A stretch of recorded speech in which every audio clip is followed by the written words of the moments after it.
আল্লাহর পক্ষ হতে যে ধর্ম এসেছে সেই ধর্মের নাম ইসলাম, যাকে আমরা দ্বীন ইসলাম বলি। শুধু সেই ধর্মের নাম ইসলাম। যেখানেই যাবেন এখন ইসলাম বাদে সব পাবেন। বোঝা যাচ্ছে? বিভিন্ন দল বার হয়েছে, ফেরকাবাজি তো প্রচুর বেড়ে গিয়েছে, বিভিন্ন দলে মানুষ বিভক্ত হয়েছে, গ্রুপবাজি, দলবাজি, ফেরকাবাজি, মজহাব তো একের পর এক। পাড়ায় পাড়ায় মসজিদ, সেও ভাগ। নামাজের সময় হলো, মেহমান এসেছে বাড়িতে, যে বাড়িতে মেহমান এসেছে সেই বাড়ির পাশেই মসজিদ, কিন্তু মেহমান এই মসজিদ ছেড়ে অন্য মসজিদে যাচ্ছে নামাজ পড়তে। জিজ্ঞাসা করা হয়, বলা হয়, ভাই সাহেব কোথায় যাচ্ছেন? বলে নামাজ পড়তে। তো এই তো মসজিদ। বলে এই মসজিদ আমাদের না, এ মসজিদ ওদের মসজিদ। ওদের মানে কোন একটা মাযহাবের নাম নিয়ে ওদের মসজিদ, এ মসজিদ আমাদের না। আচ্ছা বলুন তো, মসজিদ মানুষের, এই ঘরটা মানুষের না আল্লাহর? সবাই উত্তর দেননি। মসজিদ একটি ঘর, যে ঘরটি মানুষের না আল্লাহর? আল্লাহর। সেই ঘরকে আমরা ভাগ করে নিয়েছি, আমার আর না হয় আরেকজনের। এটা আমার না ওদের, ওটা ওদের না আমাদের, এই মসজিদ না ওই মসজিদ। তো মসজিদ ভাগ করেছি, নামাজ ভাগ করেছি, পদ্ধতি ভাগ করেছি, নিয়ম ভাগ করেছি। কেন না আমরা দল ভাগ করেছি, ফেরকা বা আলাদা করেছি, মজহাব আলাদা করেছি। যখন গবেষকরা গবেষণা করে মানুষকে বোঝানোর জন্য মানুষের সামনে তুলে ধরে, ভাই এইভাবে যেও না, এটা করো না, ওইটা করো না, এইভাবে চলো না, এইভাবে বলো না, তখন কি বলে জানেন? যাবো তো কার কাছে, থাকবো তো কার সাথে? যেটা আমি প্রথমে বলেছিলাম, যাবো তো কার কাছে, থাকবো তো কার সাথে? দল অনেক প্রকারের, আমি কোন দলে যাব? দল অনেক প্রকারের। দেখুন, মজলিসে যতক্ষণ থাকবেন গভীর আলোচনা হবে, আর সেই কোরআন ও হাদিসের রশনিতে যে আলোচনা হবে মনোযোগ সহকারে শুনতে হবে। না আমি অত দূর থেকে গল্প করতে এসেছি, আর না আপনার গুরুত্বপূর্ণ সময়কে নষ্ট করে এখানে এসেছেন। আপনি এখানে এসেছেন আপনার যে ব্যবসা, যে কাজ কাম, তার থেকে গুরুত্বপূর্ণ কাজে এসেছেন। অতএব আপনার সময় যেন বেকার না যায়, আর আমি যেন ফালতু কথা না বলি। তাহলে গুরুত্বপূর্ণ কথা বলতে হবে। এখন বলা হচ্ছে, ভাই যখন এটা করো না, ওটা করো না, এখানে যেও না, ওখানে যেও না, তো এবার প্রশ্ন হয়, মাওলানা সাহেব কোন দলে যাব, কোন মজহাবে যাব, কোন ফেরকায় যাব, কোন গ্রুপে যাব, কাদের সাথে মিশব, কাদের সাথে চলব, কার কাছে যাব, কোথায় গিয়ে আশ্রা পাবো? আমি বলবো, আমার কথা বড়, আমার কথা শুনবে না আল্লাহর কথা শুনবে? তখন সবাই এক বাক্যে বলবে। আমার ভাইরা, মা ও বোনের, এখানে থেমে আমি আগে বলে নিই, যদি আপনি কোনো কাজে এই মুহূর্তে ব্যস্ত থাকেন, একটুখানি কাজটা বন্ধ করে আমার কথাটা শুনুন। আমার কথাটা শুনুন। ভালো লাগলে মানবেন, না ভালো লাগলে মানবেন না, ঠিক আছে? জোর লা ইকরাহা ফিদ্দীন। ইসলাম যে দিন ইসলাম, তার মধ্যে কোনো জবরদস্তি নেই। আছে? কোনো জবরদস্তি নেই। দিন ইসলামের মধ্যে কোনো জবরদস্তি নেই। আপনিও আমার জবরদস্তি করবেন না, আমিও আপনার। উত্তর দেন। জবরদস্তি করব না, জোর করব না। তাহলে যখন বলছি, তো আপনি বলছেন মাওলানা সাহেব কোন দলে যাব? আমি তখন বললাম, আমার কথা শুনবে না আল্লাহর কথা শুনবে? তখন সবার একই কথা, আল্লাহর কথা আগে শুনবো, আল্লাহ যেটা বলছে সেটাই শুনবো। আমি তখন বললাম, কোরআন মসজিদ আছে, কোরআন পড়েন? তো হয়তো বললো আমার বৌমা পড়তে পারে, কি আমার ছেলে পড়তে পারে, কি মেয়ে পড়তে পারে। সব বাড়ির ছেলেমেয়েরা কোরআন পড়তে পারে না, দুই একটা বৌমারা পড়তে পারে, তাও প্রতিদিন পড়ে কি আলমারিতে তুলে রাখে জানি না। কিন্তু আমাদের মসজিদের হাফেজ সাহেব কোরআন পড়তে পারে, আমাদের পাড়ার একটা হাফেজ সাহেব আছে কোরআন পড়তে পারে। আমি বলবো এই হাফেজ সাহেবকে বলুন, যে কোরআন পড়তে পারে হাফেজ সাহেব, কারি সাহেব, তাকে বলুন কোরআন মজিদের মধ্যে একটি আয়াত আছে, ইয়া আইয়ুহাল্লাযীনা আমানুত্তাকুল্লাহা ওয়া কুনু মা'আস সাদিকিন। আজ দুনিয়ার মানুষ যে বিভিন্ন দলে বিভক্ত হচ্ছে, যখন কথা হচ্ছে ভাগ করো না, দলবাজি করো না, গ্রুপবাজি করো না, তখন বলছে মাওলানা সাহেব তাহলে কার সাথে চলবো, কার সাথে হব, কার সাথে থাকবো, কার সাথে মিশবো, কোন দলে যাব? আমি বললাম কোরআন মজিদের এই আয়াত কি বলেছে শুনুন, ইয়া আইয়ুহাল্লাযীনা আমানুত্তাকুল্লাহা ওয়া কুনু মা'আস সাদিকিন। হে ঈমানদারগণ, তোমরা যাহারা ঈমান নিয়ে এসেছো, যারা বেঈমান তাদের সাথে আল্লাহ কথা বলছে না, যারা ঈমান রাখে না তাদের সাথে আল্লাহ কথা বলছে না।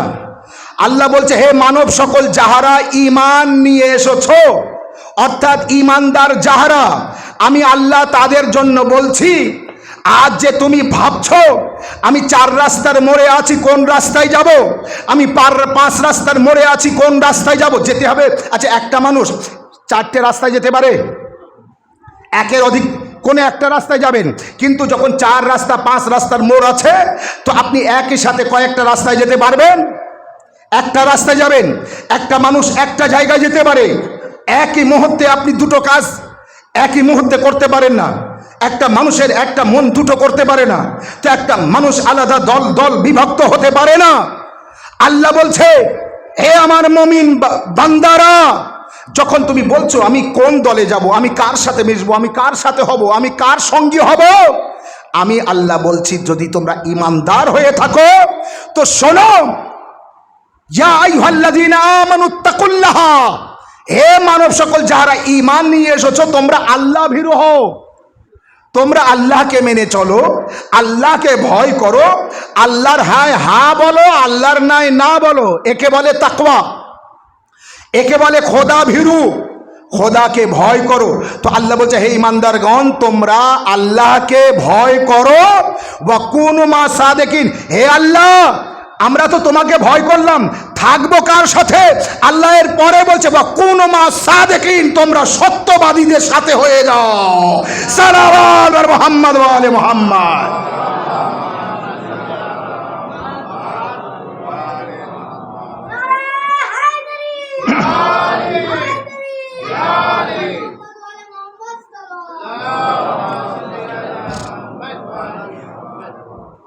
ভাই পরিষ্কার হলো কাদের সাথে হতে বলেছে আল্লাহ?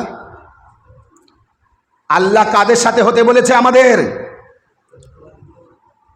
সারাবিদের সাথে, গুনাহগারদের সাথে, ফরখোরদের সাথে, বেনামাজিদের সাথে, মিথ্যাবাদীদের সাথে না। আল্লাহ বলেছে তোমরা, উত্তর দেবে না আবার, আল্লাহ বলেছে তোমরা সত্যবাদীদের সাথে হও। কোন কোন দলে থাকতে হবে?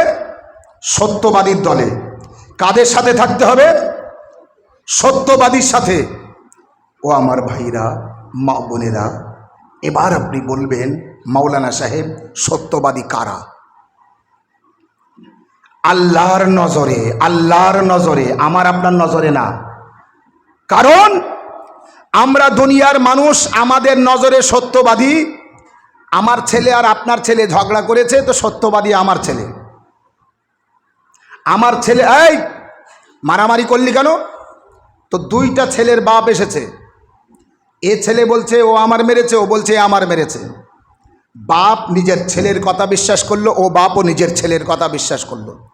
আমরা দুনিয়ার মানুষ, আমাদের নজরে সত্যবাদী আমার স্ত্রীকে বলবো, সত্যবাদী আমার সন্তানকে বলবো, সত্যবাদী আমার পরিবারকে বলবো, সত্যবাদী আমার দলের লোকদের বলবো। এবার যখন দলে যাব, আমার দল আপনার দল, তো যখন সত্যবাদীর কথা হবে আপনার দলকে আমি সত্যবাদী কখনো কখনো বলবো না। এই যে আমাদের দেশে রাজনীতির দল আছে না বিভিন্ন, আমি যে দল করি, আমি যখন মাইকে উঠব আমার বিরোধী দলদের ধুইয়ে দেব। তাদের ভিতরে ওই সমস্ত দলের মধ্যে একটাও কি ভালো কাজ নেই? কিন্তু আমি যে পার্টির হয়ে কথা বলবো, আমার পার্টি একেবারে সত্যবাদী, বিরোধী যত দল আছে সব মিথ্যাবাদী। আপনি যখন বিরোধী দল যখন আবার মাইক ধরবে, তার দল সব সত্যবাদী আর আমাদের দল তখন সব মিথ্যাবাদী। এই তো রাজনীতি। আর এটাই হচ্ছে দুনিয়ার দল। চাই রাজনীতি বলুন, সমাজনীতি বলুন, ধর্মনীতি বলুন, দল বলুন, গ্রুপ বলুন, মজহব বলুন, ফেরকা বলুন, সবাই কিন্তু নিজের দলকে কখনো বলবে না আমার ছেলের দোষ, আমার ভাইয়ের দোষ, আমার স্ত্রীর দোষ, আমার সন্তানের দোষ, আমার দলের দোষ, আমার পার্টির দোষ না। আর তারপরে যদি দলের বা পার্টির বিরুদ্ধে যদি বলা হয়েছে দোষ, তার সাথে সাথে মেসেজ এসে যাবে, তুমি আর ওই চেয়ারে বসতে পারবে না। দেখেছেন? দেখেছেন? তুমি আর ওই চেয়ারে বসতে পারবে না। নিজের দলকে কখনো বিরোধী আপনি হতে পারবেন না, তার বিরুদ্ধে যেতে পারবেন না। আল্লাহ পরিষ্কার করে দিয়েছে, হে ঈমানদারগণ, তোমরা আল্লাহকে মেনে চলো আর কাদের সাথে হয়ে যাও? সত্যবাদীদের সাথে হয়ে যাও। আজ বাগজোলা গ্রামে আমরা এই যে বাকারিয়া ইমাম বাড়িতে যে মজলিস ফার্সে আজায় বসে আছি, মজলিসে বসে আছি, এখানেই যদি কেউ প্রশ্ন করে কাদের সাথে হব, তো না আল্লাহ বলেছে সত্যবাদীদের সাথে হও। সত্যবাদী কারা?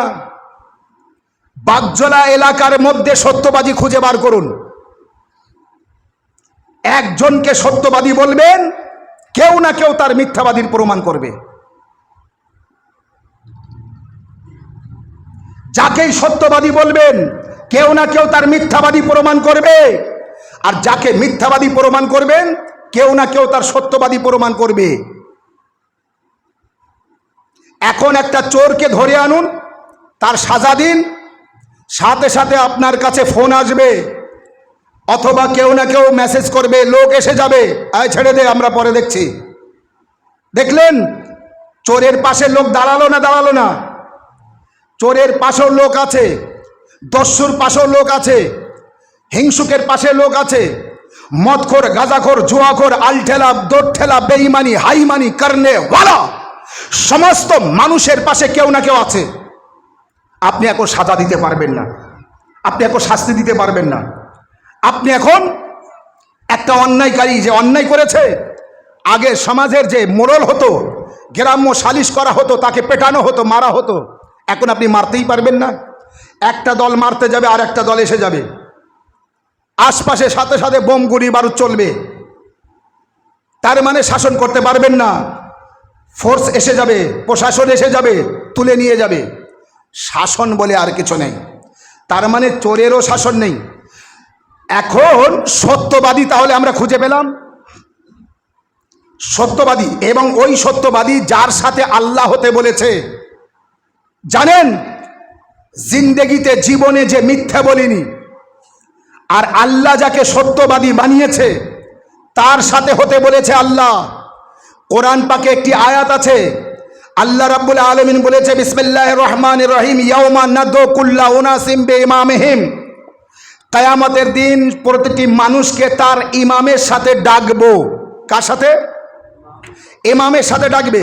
আচ্ছা, আপনার মসজিদে যে নামাজ পড়ায় সে আপনার কি হয়? পেশ ইমাম। তার মানে ইমামের সাথে আপনার ডাকবে। তাই যদি হয় কোটি কোটি ইমাম হবে সেখানে, পেশ ইমামের সাথে ডাকবে না। আল্লাহর কথাকে বুঝবেন, কোরআন কিন্তু সাধারণ মানুষের আকলে আসে না। আল্লাহ কোরআন পাকের প্রথমেই বলে দিয়েছে হুদাল লিল মুত্তাকিন, কোরআন হেদায়েত করবে মুসলমানদের না। নামাজি হলে হেদায়েত পাবে না, রোজাদার হলেই হেদায়েত পাবে না, হজ করে আসলেই হেদায়েত পাবে না, কলেমা পড়লেই হেদায়েত পাবে না। কোরআন হেদায়েত, কোরআনের হেদায়েত ওই ব্যক্তি পাবে যে মুত্তাকি। আগে নিজেকে মুত্তাকি বানান, তারপরে কোরআনের হেদায়েত পাবেন। আমি একজন ব্যক্তিকে বলেছিলাম, ভাই সাহেব কিয়ামতের দিন তো আপনাকে আপনার ইমামের সাথে ডাকবে, আপনার ইমামকে? তিনি উত্তর দিয়েছিলেন, আমার মসজিদের ইমাম সাহেব। আমি তাকে বলেছিলাম, আপনার মসজিদের ইমাম যদি আপনার ইমাম হয় তো আপনার মসজিদের ইমাম সাহেবের ইমামকে? তখন মাথা চুলকাচ্ছে, বলে তা তো জানি না। আপনার মায়ের ইমামকে? আপনি যখন মসজিদের ইমামের পিছনে নামাজ পড়েন সেই আপনার ইমাম, আপনার মা ওই ইমাম সাহেবের পিছনে তো নামাজ পড়ে না। আপনার মায়ের ইমামকে? বলে তা তো জানি না। আমি বললাম কোন দলে আছেন, কাদের সাথে আছেন? বলে তাও বলতে পারবো না, বাপ যে রাস্তায় চলেছে আমি সেই রাস্তায় চলি। সালাওয়াত বার মোহাম্মদ ওয়া আলে মোহাম্মদ।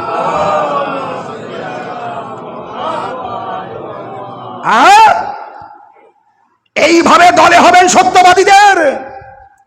আল্লাহ বলেছে সত্যবাদীদের সাথে হও। ইয়ে সত্যবাদী কারা? কাদের সাথে আল্লাহ হতে বলেছে? কিয়ামতের দিন ইমামের সাথে ডাকবে, কোন বাপ দাদা মা বংশের কোন পীর অলি আউলিয়া কারোর সাথে না। আল্লাহ বলেছে কিয়ামতের দিন তোমার ইমামের সাথে ডাকবো, ইমামের সাথে যেতে হবে। এখানেও আলোচনা লম্বা হয়ে যাবে, আমি ওদিকে যাব না। ইমামকে, যে ইমামের সাথে আমার ডাকবে সেই ইমামের পরিচয় কি? সেই ইমাম মানুষের তরফ থেকে না আল্লাহর তরফ থেকে? আল্লাহ যাকে ইমাম বানায় সেই ইমাম, মানুষ যাকে ইমাম বানায় সেই ইমাম না। মসজিদের ইমাম সাহেব গ্রামের লোক আজ রেখেছে, সকালে এনেছে, সন্ধ্যের সময় গ্রামের লোক বসে বললো ইমাম সাহেব চলবে না, খোদা হাফিজ, তার মানে ও আর আপনার ইমাম থাকলো না। এখন আপনি পরে আবার ইমাম সাহেব আসবে, এই মুহূর্তে আপনার রাতে আপনার গ্রামে কোনো পেশ ইমাম নেই। এখন যদি আপনি এই রাত্রে মারা যান, আপনাকে কোন ইমামের সাথে ডাকবে? এসব যুক্তি হলো মসজিদের ইমাম ইমাম? তাই বলি আল্লাহ বলছে সত্যবাদীদের সাথে হও। যদি কারোর সাথে হতে হয়, যদি কারোর সাথে থাকতে হয়, যদি কোনো দলে থাকতে হয়, যদি কোনো মাযহাবে থাকতে হয়, যদি কোনো ফেরকায় থাকতে হয়, তো সেই মাযহাবে থাকো যে মাযহাব সত্যবাদী মাযহাব, সেই ফেরকায় থাকো যে ফেরকা সত্যবাদী ফেরকা, সেই দলে থাকো যে দল সত্যবাদী দল। এখন প্রশ্ন হলো সত্যবাদী দল কোথায় পাবো? তো আমি বলবো তিরমিজি শরীফ পড়ুন। কোরআনে যদি না পান তিরমিজি শরীফে পড়ুন, মিসকাত শরীফ পড়ুন, আবু দাউদ শরীফ পড়ুন, নাসাই শরীফ পড়ুন, ইবনে মাজাহ শরীফ পড়ুন, আর সব থেকে বড় বুখারী শরীফ পড়ুন। সালাওয়াত।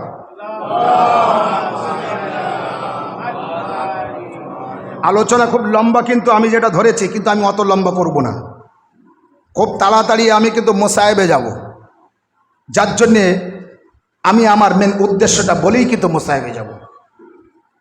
দু চার কথা মোসায়েবের আগে আমি বয়ান করব। তাহলে সত্যবাদী খুঁজে বার করতে হবে। সিহাই সিত্তার নাম নিয়েছি আমি কোরআন শরীফের পরে। আমার কিছু ভাইদের কথা মতো সব থেকে মূল্যবান 6টি হাদিস পুস্তক, যার নাম, যাকে এক বাক্যে বলা হয়, আরে উত্তর দেন, তালা দিয়ে রাখবেন না, সিহাই সিত্তা কি বলা হয়? আমার মজলিস তো জানেন, আমার সাথে আমার কথা বলতে হয়, আপনার উত্তর দিতে হয়। সিহাই সিত্তা 6টি সহি হাদিস। এই 6টি সহি হাদিস পড়ুন। সত্যবাদী কারা তাদের নাম পরিচয় বয়ান করা হয়েছে। তিরমিজি শরীফের মধ্যে জল জল করছে। আমার বাড়িতে সিহাই সিত্তা আছে, আমি পড়ে তারপরে বলছি নাম সহকারে। কি এক সময় সত্যবাদী কারা? এক সময় নাজরান তাদের দল এসেছিল, আমারও আপনার প্রিয় নবীর সাথে তারা তর্ক করছিল। তাদের কথা হলো ঈসা আল্লাহর ছেলে। আমারও আপনার নবী বলেছিলেন আল্লাহর কোনো ছেলে নেই, লাম ইয়ালিদ ওয়ালাম ইউলাদ। হ্যাঁ, এইভাবে উত্তর দেবেন, লাম ইয়ালিদ ওয়ালাম ইউলাদ, আল্লাহর কোনো ছেলে নেই, আর আল্লাহ কারো, মাথা নাড়া দেবেন, আল্লাহ কারো ছেলে না। আল্লাহর কোনো পুত্র নেই আর আল্লাহ কারো পুত্র নয়। আমারও আপনার প্রিয় নবী হযরতে মুহাম্মদ মুস্তাফা সাল্লাল্লাহু আলাইহি ওয়া সাল্লাম বারে বারে বুঝিয়েছেন, দেখো ঈসা আল্লাহর নবী, ঈসা আল্লাহর বান্দা। ঈসা জন্মগ্রহণ করেছে, ওরই প্রথমেই দোলনাতে শুয়ে বলে দিয়েছে, ইন্নি আব্দুল্লাহ আতানিয়াল কিতাব ওয়া জাআলানি নবিয়্যা। আমি আল্লাহর বান্দা, আমি আল্লাহর বান্দা। কে বলছে? ঈসা নবী। আমারও আপনার প্রিয় নবী বললেন, দেখো ঈসা আল্লাহর বান্দা, আল্লাহর ছেলে না, তারা মানেই না। আচ্ছা, তাদের আবার যুক্তি দিয়েই তো মাযহাব ধর্ম শেষ করেছে, মাযহাব ভাগ করেছে যুক্তি দিয়ে। কি যুক্তি? ঈসা নবীর মা মারিয়াম বিয়ে হয়নি, মারিয়ামের বিয়ে হয়নি, ছেলে হয়েছে, নাম ঈসা। বিয়ে হয়নি, ছেলে কিভাবে হলো? তার মানে ছেলে আল্লাহর। দেখেছেন যুক্তি? এর অনেক আলোচনা লম্বা, তারপরে এই যুক্তি আপনাকে বোঝাতে পারবো, কিন্তু আমি শর্টে শর্টে চলে যাচ্ছি। হযরতে মারিয়ামের বিবাহ হয়নি, তার সন্তান হয়েছে, পুত্র সন্তান। তার মানে সন্তান হয়েছে আল্লাহর তরফ থেকে। একজন এসে মারিয়ামকে স্পর্শ করেছে, একজন এসে মারিয়ামকে, বাইতুল মুকাদ্দাসে ছিলেন মারিয়াম থাকতেন, ওখানে স্পর্শ করেছে। মারিয়াম গর্ভবতী হয়েছে, সাথে সাথে আল্লাহ বলল, মারিয়াম এখান থেকে চলে যাও, এটা আমার পবিত্র ঘর, এখানে থেকো না।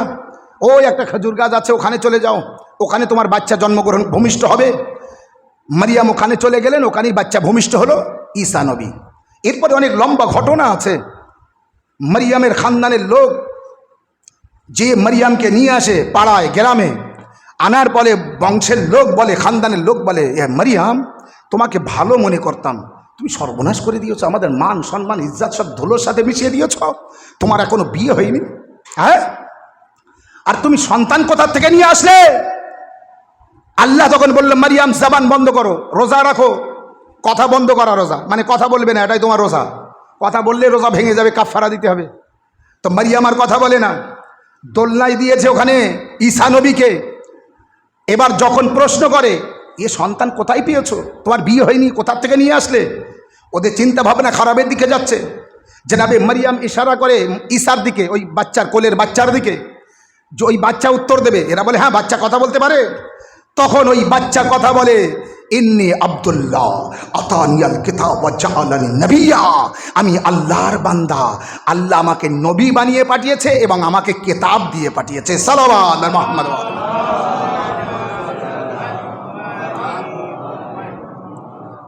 এখানে এই মুহূর্তে অনেকে বেহুশ হয়ে যায়, পড়ে যায়, আবার হুশ ফেরে। এই কথা শুনে বাচ্চা কথা বলছে, কিন্তু আল্লাহর মহিমা প্রমাণ হয়ে গেল। মারিয়াম নাউজুবিল্লাহ কোনো অন্যায় করেননি যে বাচ্চা অন্যায়ভাবে এসেছে। এবার ঈসাইদের ভিতরে ঢুকে গেল, তাহলে আল্লাহর সন্তান। আমারও আপনার নবী বারবার বুঝিয়েছে, না আল্লাহর ছেলে না, আল্লাহর বান্দা, নবী হয়ে এসেছে, বলে না আল্লাহর ছেলে। তখন আল্লাহ জিব্রাইলকে পাঠায়, ফানাজালা জিব্রাইল, জিব্রাইল নাজিল হয় এবং কোরআন মজিদের আবার আরেকটি আয়াত নিয়ে আসে, বিসমিল্লাহির রহমানির রহিম। ফামান হাজ্জাকা ফিহি মিন বা'দে মা জাআকা মিনাল ইলম ফাকুল তাআলাউ নাদু আবনাআনা ওয়া আবনাআকুম ওয়া নিসাআনা ওয়া নিসাআকুম ওয়া আনফুসানা ওয়া আনফুসাকুম সুম্মা নাবতাহিল ফানাজাল্লাহু আনাতাল্লাহু আলাল কাযিবিন। হে রাসূল, আল্লাহর তরফ থেকে হক ও সত্য আসার পরও যখন ওরা মানছে না, তো তুমি ওদেরকে বলে দাও, আমি আমার ছেলেদের নিয়ে আসছি, তুমি তোমার ছেলেদের নিয়ে এসো। আমি আমার মেয়েদের নিয়ে আসছি, তুমি তোমার মেয়েদের নিয়ে এসো। আমি আমার মনের মানুষদের নিয়ে আসছি, তুমি তোমার মনের মানুষদের নিয়ে এসো। খালি ময়দানে চলো, ওখানে বদদোয়া করা হবে। যারা মিথ্যাবাদী আল্লাহর গজব নাজিল হবে, যারা সত্যবাদী তারা টিকে থাকবে। আল্লাহ কোরআনে কাদের সাথে থাকতে বলেছে আমাদের? কাদের সাথে? সত্যবাদীদের। সেই সত্যবাদী কারা, ছবি সহকারে দেখানোর জন্য আমি কিন্তু এই ঘটনায় এসেছি। আপনার মন একটু এদিক ওদিক হলে কিন্তু সর্বনাশ হয়ে যাবে, আপনি বুঝতে পারবেন না। তাই মনোযোগ সহকারে আমার কথাগুলো শুনবেন। সালাবাদ।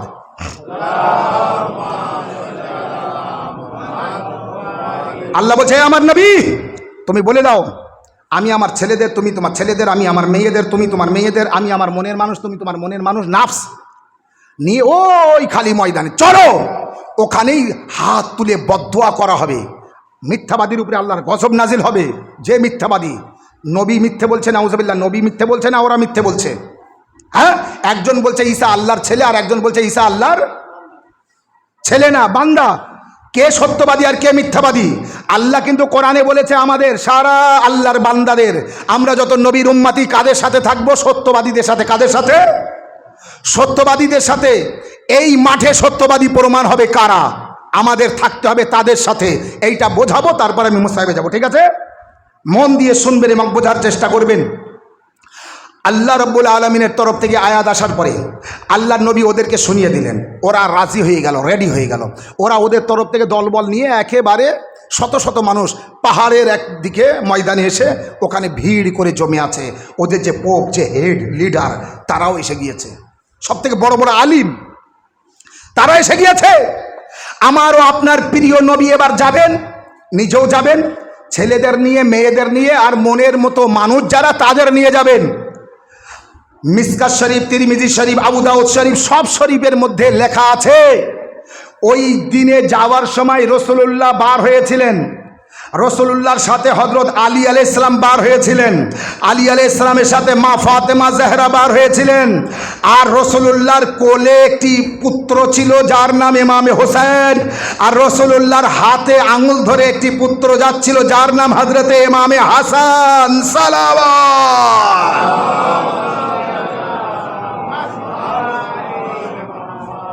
কতজন যাচ্ছে? 5 জন, নাম বলে দিয়েছি। অন্যরা এসে বলছে হুজুর আমি সব যাব, আল্লাহ নবী বললেন না। আর একজন এসে বলছে হুজুর প্রায় যুদ্ধে তো আমি থাকতাম, আজকেও তো বিনা অস্ত্রে যুদ্ধ হবে, আর আজকের এই যুদ্ধে অবশ্যই জয় হবে, লড়তে হবে না। অনেক জায়গায় তো মারহাবের সামনে কিভাবে যাব, আনতার হারেসের সামনে কিভাবে যাব, আমর ইবনে আব্দুওয়াদের সামনে কিভাবে যাব, তো ভয়ে পালিয়েছি, নাক তো আমার কাটা গিয়েছে, বদনাম তো হয়েছে। তো আজকের যদি যায়, কারোর দেখে ভয়ে পালাতে তো হবে না, ইতিহাসে নাম থাকবে আমার কি আমিও রাসূলুল্লাহর সাথে গিয়েছিলাম। এই মনে করে লোক এসে, লিডাররা এসে নবীর আশপাশে ঘোরাফেরা করছে যাতে হুজুর আমারও নিয়ে যায়। যখন এই 5 জন যাচ্ছে, 3 জন বড় আর 2 জন, আবার উত্তর দেয় না, 3 জন বড় আর 2 জন ছোট, এই 5 জন যাচ্ছেন। লিডাররা বলছে এই 5 জন মাত্র যাবে, হুজুর আমি যাব, বলেন না, হুজুর আমি যাব, বলে না। যখন আরও একটু এগিয়ে যাচ্ছে, এরা তখন ওই পা এইভাবে বেঁকিয়ে উঁচু করে না, মাথা যাতে আমার দেখা যায়, বোঝা পেরেছে? হ্যাঁ, পার সামনের দিকে ভার করে, পিছনটা উঁচু করে, যেভাবে দাঁড়িয়ে মাথাটা, তার মানে হুজুরকে দেখাচ্ছেন যে আমার নামটা ভুলে গিয়েছে কি, আমার দেখলে হয়তো মনে পড়বে যে তুই শুকায়, তুমি শুকেছো, তুমি শুকেছো, এইভাবে দেখা দিচ্ছেন।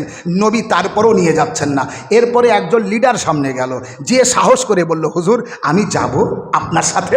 আল্লাহর নবী বললেন জানো আজ ওখানে কি হবে? বলে না হুজুর, বলে আজ ওখানে যারা মিথ্যাবাদী তাদের উপর গজব নাজিল হবে।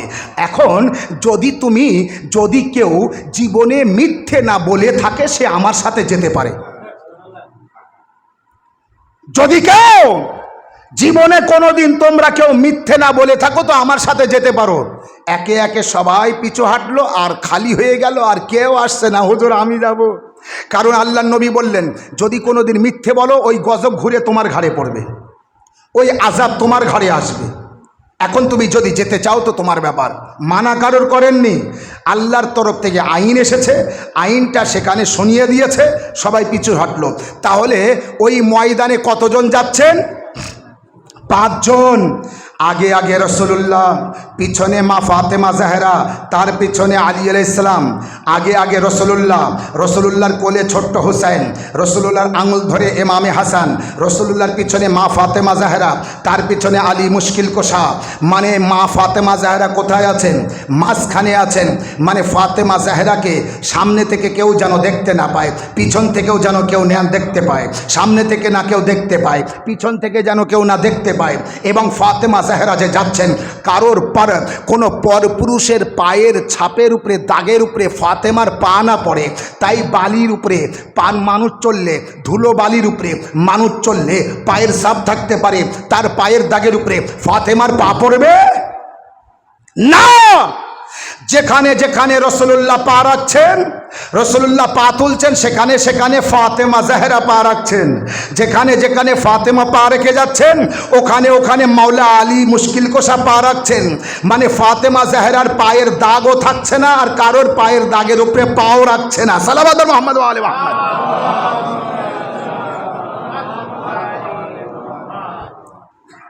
ইমামে হাসান আলাইহিস সালাম আঙুল ধরে যাচ্ছেন, আর ইমাম হুসাইন আলাইহিস সালাম কোলে।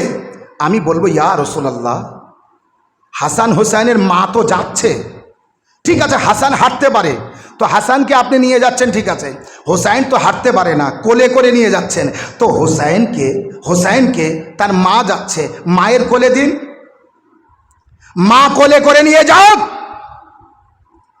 আওয়াজে কুদরত, আওয়াজে পরবর্তীগার হবে আসগার, তুমি জানো না মানুষ কেমন কেমন হতে পারে। ইমাম হুসাইন যদি মায়ের কোলে থাকতো আর ওই অবস্থায় ময়দানে নিয়ে যাওয়া হতো, তো রবায়েত লিখনেওয়ালারা লিখতো, নবী গিয়েছিলেন, আলী গিয়েছিলেন, ফাতেমা গিয়েছিলেন, হাসান গিয়েছিলেন, হুসাইন যায়নি, মা গিয়েছিল, তার মায়ের কোলে ছিল, তাই গিয়েছিল।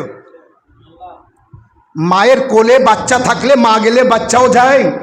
আমি নবী হোসাইনকে আমার হাতে নিয়ে, কারণ আল্লাহ আমাকে নিয়ে যেতে বলেছে, আমাকে নিয়ে যেতে বলেছে, আমি যাকে যাকে নিয়ে যাব সেই সেই যাবে, তো আমি হাসানকেও নিয়ে যাচ্ছি, হোসাইনকেও আমি নিয়ে যাচ্ছি, আলীকেও আমি নিয়ে যাচ্ছি, ফাতেমা জাহরাকেও আমি নিয়ে যাচ্ছি। আমি বলবো, ইয়া রাসূলুল্লাহ, এখানে তো আল্লাহ কোরআন পাকের মধ্যে বলছে ছেলেদের, মেয়েদের, মনের মানুষদের, ছেলেদের জায়গায় হাসান হোসেনকে নিয়ে যাচ্ছেন, বহু বচন, ঠিক আছে, মেয়েদের জায়গায় শুধু ফাতেমা, এখানে তো বহু বচন, একটা মেয়েকে নিয়ে যাচ্ছেন কেন? আল্লাহ রসুল উত্তর দেবে, আসগার তুমি বুঝতে পারলে না, তোমার নজরে একটা মেয়ে যাচ্ছে, আমার মেয়ে ফাতেমা, কিন্তু তুমি জানো কতজন মেয়েরা যাচ্ছে? নবীর মেয়ে ফাতেমা যাচ্ছে, হযরত আলীর স্ত্রী ফাতেমা যাচ্ছে, হাসান হুসাইনের মা ফাতেমা যাচ্ছে। সালাওয়াত মুহাম্মদ।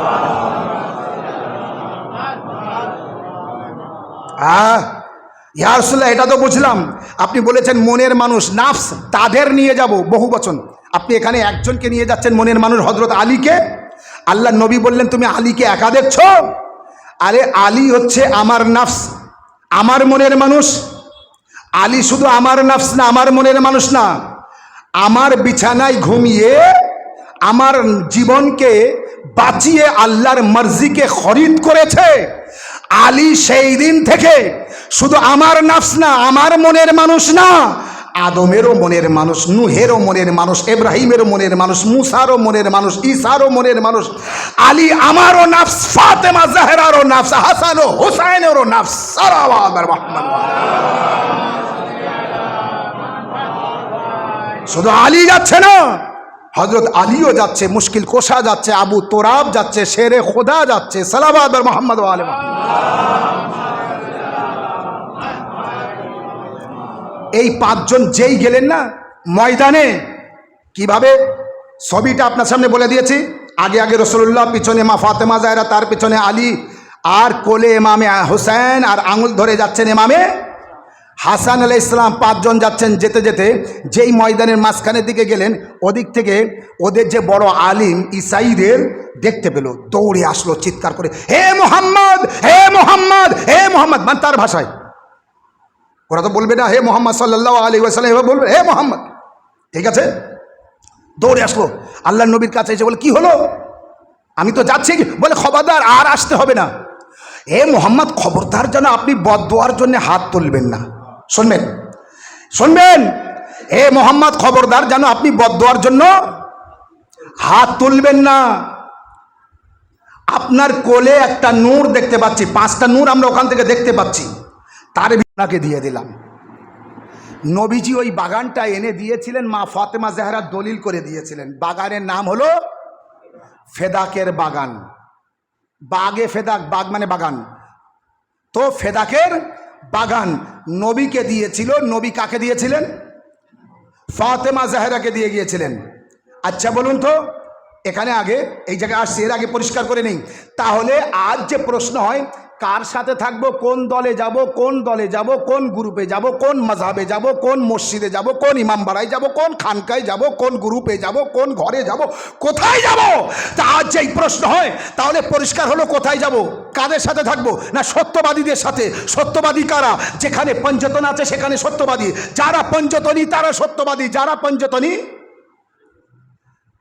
পঞ্চতন পাক আলাইহিসসালামকে মেনে চলতে হবে, অন্য কাউকে লিডার মানতে পারবেন না। যদি মানতে হয় তো এই পঞ্চতনকে।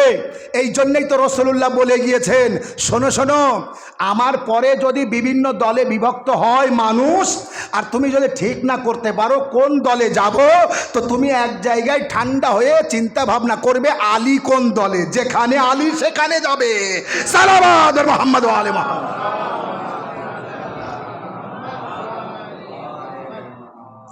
যেখানে আলী সেখানে যাবে, খবরদার যেন এদিক ওদিক হবে না।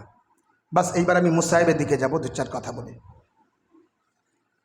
নাজরান ইসাই ওরা কলেমা পড়েছে, হ্যাঁ? ওরা ইমাম হাসান হুসাইনকে বিশ্বাস করলো না? করলো না? করেছে।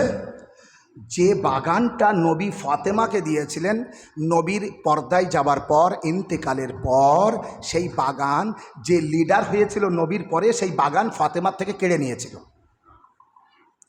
মা ফাতেমা হজরত আলীকে নিয়ে, উম্মে আইমানকে নিয়ে, হাসান হুসাইনকে নিয়ে সেই ব্যক্তির কাছে গিয়েছিলেন দরবারে, যে বলেছিলেন আমার বাগান আমার বাপ দিয়ে গিয়েছে, আমার বাগান আমাকে ফিরিয়ে দাও।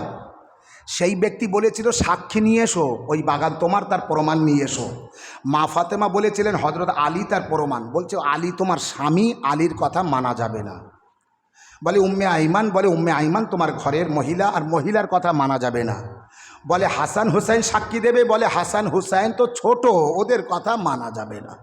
এক তোমার ছেলে আর এক হাসান হুসাইন ছোট, হাসান হুসাইনের কথা মানা যাবে না। এবার বুঝুন, নাজরান তারা কলেমা পড়েনি, হাসান হুসাইনকে বিশ্বাস করেছে। যদি আমিন বলে আমরা শেষ হয়ে যাব। আরে কেমন লিডার হয়েছে, কলেমা পড়েও হাসান হুসাইনকে মানেনি। যদি হাসান হুসাইনকে মানত তাহলে না ইমাম হাসানকে বিষ দিত, আর না ইমাম হুসাইনকে শহীদ করত। ইমাম হাসান আলাইহিস সালামকে বিষ দিয়ে শহীদ করা যদি এরা মানত, তো না রমজান মাসে 19 রমজানে মসজিদে আল্লাহর ঘরে হজরত আলীকে শহীদ হতে হতো না, ইমাম হাসানকে বিষে শহীদ হতে হতো না, ইমাম হুসাইনকে কারবালার ওই মরু প্রান্তরে 72 জন সহ শহীদ হতে হতো না। আগামী বৃহস্পতিবার থেকে মহরমের প্রথম মজলিস শুরু হবে ইনশাআল্লাহ। বৃহস্পতিবার রাত যদি 29-এ চাঁদ হয়, আর সেইটাই হিসেব আছে, মজলিস করবেন, মন ভরে মাতম করবেন, মন ভরে মাতম করবেন। খবরদার যেন 7-8 মহরমে যে মাতম করবেন না, প্রথম তারিখ থেকে মাতম মজলিস নহা রোনাজারি মন ভরে করবেন। কারণ আজাদারি মজলিস মাতম আমাদের জান, আমাদের প্রাণ। কখনো কখনো আমরা কাঁদি কারবালাকে মনে করে, কখনো কখনো আমাদের চোখে পানি আসে কারবালার কথা স্মরণ করে, কিন্তু আবিদে বিমারের কথা একবার মনে করেছেন? সৈয়দে সাজ্জাদ ইমামে জাইনুল আবেদিন আলাইহিস সালামের কথা একবার চিন্তা ভাবনা করেছেন? যিনি নিজের চোখে কারবালা দেখে এসেছেন, নিজের চোখে শহীদদের দেখে এসেছিলেন, নিজের চোখে নিজের বাবাকে দেখেছিলেন। যে সময় ইমাম হুসাইন আলাইহিস সালাম বিদায় নিতে গিয়েছিলেন, আখেরি বিদায়, সৈয়দে সাজ্জাদ ইমামে জাইনুল আবেদিন আলাইহিস সালামের কাছে। তো ইমামে জাইনুল আবেদিন আলাইহিস সালাম বলেছিলেন আপনি কে? তো বলেছিলেন বেটা আমি তোমার বাবা। ইমামে জাইনুল আবেদিন আলাইহিস সালাম বলেছিলেন বাবা, বাবা তোমার সারা শরীরে রক্ত কেন? বাবা তোমার মাথায় রক্ত কেন? বাবা তোমার দাড়ি রক্তে লাল কেন? বাবা তোমার শরীর এমন অবস্থা কেন? ইমাম হুসাইন আলাইহিস সালাম বলেছিলেন, বেটা সাজ্জাদ, একে একে লাশ বয়ে খিমায় আনতে আনতে আমার এই হাল হয়েছে। বাবা কেন তোমার দাড়িতে রক্ত? আওয়াজ দিয়েছিলেন, বেটা সাজ্জাদ, তোমার ভাই আলী আসগারের রক্ত না জমিন দিতে চেয়েছিল না আসমান, আমি আমার দাড়িতে লাগিয়েছিলাম সেই রক্ত। আজ যেরকম আল্লাহ ইমামে সাজ্জাদ, ইমামে জাইনুল আবেদিন আলাইহিস সালাম কারবালার সমস্ত দৃশ্য দেখে মদিনায় যে পানি দেখলে কাঁদতেন, এই সেই পানি যা কারবালায় ছিল না। নামাজের সময় হলে কাঁদতেন, এই সেই নামাজ যা আমার বাবাকে পড়ার সময় তীর মেরেছিল। ইমামে সাজ্জাদ আলাইহিস সালাম প্রতিটা মুহূর্তে কাঁদতেন। যখন সাহাবী মিনহাল বলছে, মাওলা আপনি এত কাঁদেন, আমরা সহ্য করতে পারি না। মাওলা আপনি এত কাঁদেন কেন? মাওলা আপনি এত কাঁদবেন না, আমরা সহ্য করতে পারি না। মাওলা আপনি কাঁদবেন না, মাওলা শাহাদাত আপনার বংশগত, মাওলা আপনি কাঁদবেন না। একবার বললেন কে? মিনহাল, আমি যা কারবালায় দেখে এসেছি আমি কাঁদবো না তো কে কাঁদবে? এই মিনহাল, আমার জায়গায় অন্য কেউ থাকলে মারা যেত। আজরুকুম আল্লাহ, আল্লাহ কোনো কষ্ট না দিক কারবালার কষ্ট ছাড়া, কোনো দুঃখ না দিক কারবালার দুঃখ ছাড়া। ইমামে জাইনুল আবেদিন আলাইহিস সালাম ডুকরে ডুকরে কাঁদতেন, বেহুশ হয়ে যেতেন কাঁদতে কাঁদতে। কি দৃশ্য কারবালায় দেখে এসেছেন, তাই বলছে আমার জায়গায় অন্য কেউ থাকলে মারা যেত। আমি ইমাম, তাই আল্লাহ আমাকে বাঁচিয়ে রেখেছে, হায় আমি বেঁচে আছি। কিন্তু মিনহাল বলছে, মাওলা শাহাদাত আপনার বংশগত, আপনার মিরাজ আছে, আপনি কেন এত কাঁদবেন? তখন বললেন কে মিনহাল, শাহাদাত আমার বংশগত ঠিক আছে, কিন্তু আমার ঘরের মা বোন, আমার ঘরের মা বোনদের বেপর্দায় করা এটাও কি আমার বংশগত? এটাও কি আমাদের মিরাজ আছে? তাদের মাথার চাদর কেড়ে আমার সামনে হাতে দড়ি বেঁধে চাবুক দিয়ে মারতে মারতে বেপর্দায় করে নিয়ে গিয়েছে কারবালা থেকে কুফা, কুফা থেকে শাম, ইয়াজিদের দরবার। হাই বিবি জাইনাব, রাস্তায় কেউ পাথর ছুঁড়ে মেরেছে, কেউ আগুন দিয়েছে, কেউ গরম পানি ছুঁড়ে দিয়েছে। জাইনাবকে আর চেনা যায় না। ইয়াজিদের দরবারে ইয়াজিদ আওয়াজ দিল, আমার সামনে জাইনাবকে আনা হোক, আমি দেখব তার কি হাল হয়েছে। শিমরে মালুর বিবি জাইনাব সালামুল্লাহ আলাইহাকে ইয়াজিদের সামনে নিয়ে গিয়েছে। জাইনুল আবেদিন দেখছে আমার ফুপিকে সারাবির দরবারে। আল্লাহ আল্লাহ, কত বড় গজব! সারাবির দরবার, সাদিয়ে জাহরা জাইনাব মাথা নিচু করে দাঁড়িয়ে আছে, খালি মাথা, চুল দেখা যাচ্ছে, কিয়ামত এসে যাওয়ার কথা। একবার সাদিয়ে জাহরা জাইনাবকে দেখে ইয়াজিদ বলছে, এ তো জাইনাবের ঘরের কেউ হতে পারে, এই জাইনাবকে না, আলী ও ফাতেমার মেয়ে জাইনাবকে নিয়ে এসো। সীমার বলছে, এই সেই জাইনাব। বলে, তুমি বুঝতে পারোনি, হোসাইনের বোন জাইনাবকে নিয়ে এসো যে শাহজাদি। বলে, হ্যাঁ এই তো হোসাইনের বোন জাইনাব।